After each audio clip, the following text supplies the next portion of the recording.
Barishal ৩০ godown বধ্যভূমিতে আছেন সহকর্মী শামীম চৌধুরী। সরাসরি যুক্ত হচ্ছি তার সঙ্গে।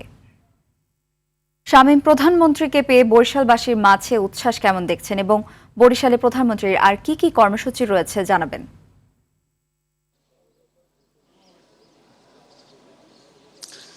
নুসরাত, দিনের তৃতীয় কর্মসূচিতে অর্থাৎ বরিশাল সফরে দিনের তৃতীয় কর্মসূচিতে প্রধানমন্ত্রী তারেক রহমান কিছুক্ষণের মধ্যেই বরিশালের ৩০ গোডাউনে বধ্যভূমি এই সাগরদী খালপাড়ে এসে উপস্থিত হবেন এবং এখানে তিনি বৃক্ষরোপণ কর্মসূচিতে যোগদান করবেন এবং নিজ হাতে বৃক্ষরোপণ করবেন।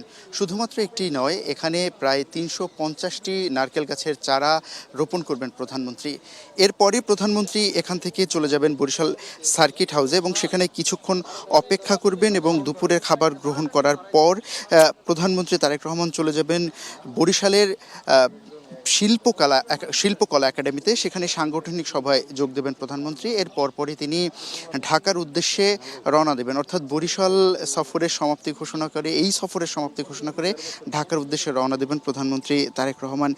এর আগে প্রধানমন্ত্রী তারেক রহমান বরিশালের গৌরনদী উপজেলার বাটাজোর ইউনিয়নে গিয়েছিলেন এবং সেখানে তিনি বৃক্ষরোপণ কর্মসূচিতে যোগদান করেছিলেন এবং একসঙ্গে ওই এলাকায় ২৫০০ গাছের চারা তিনি রোপণ করেছেন। পাশাপাশি সেখানে বক্তব্য দিয়েছেন। বক্তব্যে তিনি বলেছেন, শুধুমাত্র গাছের চারা রোপণ করলেই হবে না, যাতে করে গাছের চারা রোপণের পর সেই গাছগুলোর পরিচর্যা করা হয়, গাছগুলো যাতে সুস্থ স্বাভাবিকভাবে বেড়ে উঠতে পারে, সেজন্য এলাকাবাসী যাতে সচেতন হয় সেটার আহ্বান করেছেন তিনি। পাশাপাশি যেহেতু জানেন যে ধান নদী খাল এই তিনে বরিশাল নদী বিধৌত, এই বরিশালে কিন্তু নদীতে খালে যাতে প্লাস্টিক বর্জ্য সহ অন্যান্য বর্জ্য ফেলা না হয় সেই বিষয়ে এলাকাবাসীর প্রতি আহ্বান জানিয়েছেন প্রধানমন্ত্রী তারেক রহমান। এর পরপরই তিনি চলে এসেছেন গৌরনদী সরকারি প্রাথমিক বিদ্যালয় মাঠে এবং সেখানে এসে প্রধানমন্ত্রী তারেক রহমান ফ্যামিলি কার্ড উপকারভোগীদের সঙ্গে মত বিনিময় করেছেন, তাদের কথা শুনেছেন,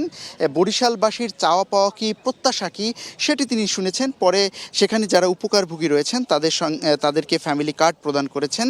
সেখানেও তিনি বক্তব্য রেখেছেন। বক্তব্যে প্রধানমন্ত্রী বলেছেন এই বছরের মধ্যেই ৪১ লাখ পরিবারের হাতে ফ্যামিলি কার্ড পৌঁছে দেবে।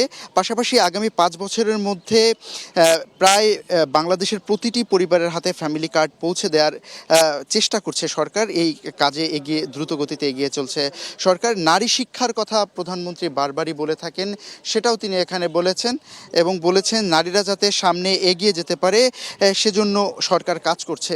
প্রধানমন্ত্রী বরিশালের এই ৩০ গোডাউনের বধ্যভূমির সাগরদী খালপাড়ে কিছুক্ষণের মধ্যে এসে উপস্থিত হবেন এবং এখানে তিনি একসঙ্গে ৩৫০টি নারকেল গাছের চারা রোপণ করবেন। তো নুসরাত, এই ছিল আমার কাছে এখান থেকে সর্বশেষ। ধন্যবাদ।